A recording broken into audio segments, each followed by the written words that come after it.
In a geopolitical landscape where the West wields sanctions like a hammer, Vladimir Putin, the skilled navigator, is charting a new course.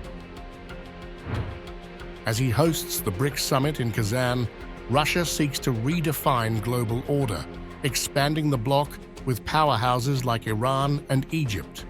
The message is clear. Despite Western isolation tactics, Russia is firmly anchored within a rising coalition of emerging economies. At the heart of this summit lies dissatisfaction with Western-dominated institutions, particularly in global finance. Sanctions imposed on Russia in response to its 2022 invasion of Ukraine have pushed many in the global South to reconsider their economic dependencies on the West. Nations fear that tools like the SWIFT financial system and the US dollar could be weaponized against them. For Putin, BRICS is an opportunity to unite nations against a unipolar world dominated by the US. The BRICS, since you asked also about the BRICS, is a new group which is very important and whose cohesiveness is essential for a peaceful world. In 2023, BRICS extended its outreach beyond its original members to welcome Egypt, Ethiopia, Iran, and the UAE into its fold. These new additions highlight the bloc's growing appeal, especially among countries eager to reduce their reliance on Western economic systems. This year, we have been working flat out to gradually and smoothly integrate new members into the BRIC's cooperation mechanism. We plan to hold 250 events across various regions, with 200 already completed. Our acceptance of new members is not by chance. They are countries we are already very familiar with, and we have been cooperating with them in various fields for a long time. Though some, like Argentina under President Milei, have declined to join, interest from Africa, the Middle East, and Asia shows a widespread desire for alternatives to Western hegemony.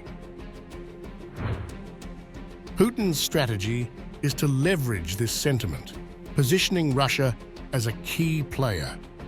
This summit solidifies Russia's place at the forefront of this emerging global order.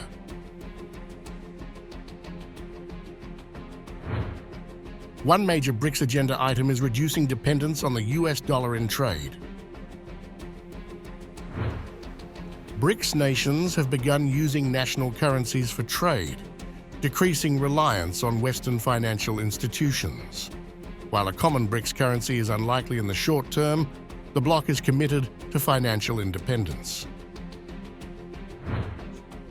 We see that the payment system has recently become politicized.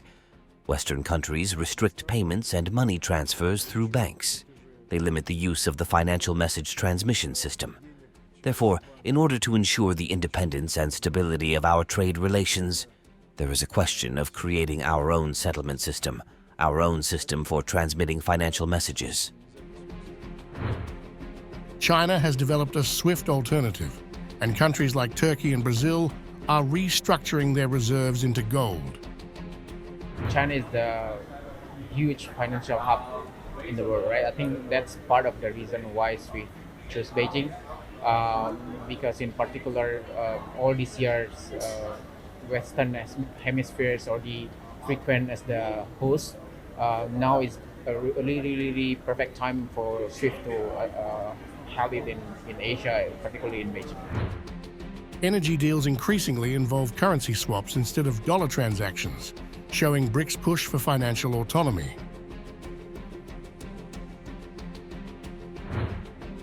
For Putin, this summit is about optics and economics. World leaders like India's Modi and China's Xi Jinping demonstrate Russia's significance on the global stage. We appreciate the traditionally high level of Russian-Chinese cooperation in BRICS. Over the years of our joint work, the authority of our association and its influence have increased. We intend to further strengthen this organization, and we have done everything possible during our chairmanship to ensure that. As Western leaders shun Putin, BRICS offers a platform to show Russia remains crucial in global politics. Of course, it would be wrong to ignore the unprecedented interest of the countries of the Global South and East in strengthening contacts with BRICS. In one form or another, more than 30 states have already expressed such a desire. At the same time, it is necessary to maintain a balance and not allow the effectiveness of BRICS to decline. The summit in Kazan also signals Putin's readiness for dialogue over Ukraine, though his defiance against Western pressure remains strong. The Kazan summit reflects a growing trend of middle powers, countries avoiding choosing sides in the US-China rivalry, aligning with BRICS. We pay special attention to expanding friendly ties with Egypt, a long-standing and reliable partner of Russia. Last year, we celebrated the 80th anniversary of the establishment of diplomatic relations between our countries. These nations seek a multipolar world, supporting Putin's vision of a future less dominated by the West. BRICS is emerging as a counterweight to Western institutions like the G7 and EU. With new members, BRICS positions itself as the voice of the Global South, offering an alternative to neoliberal global governance.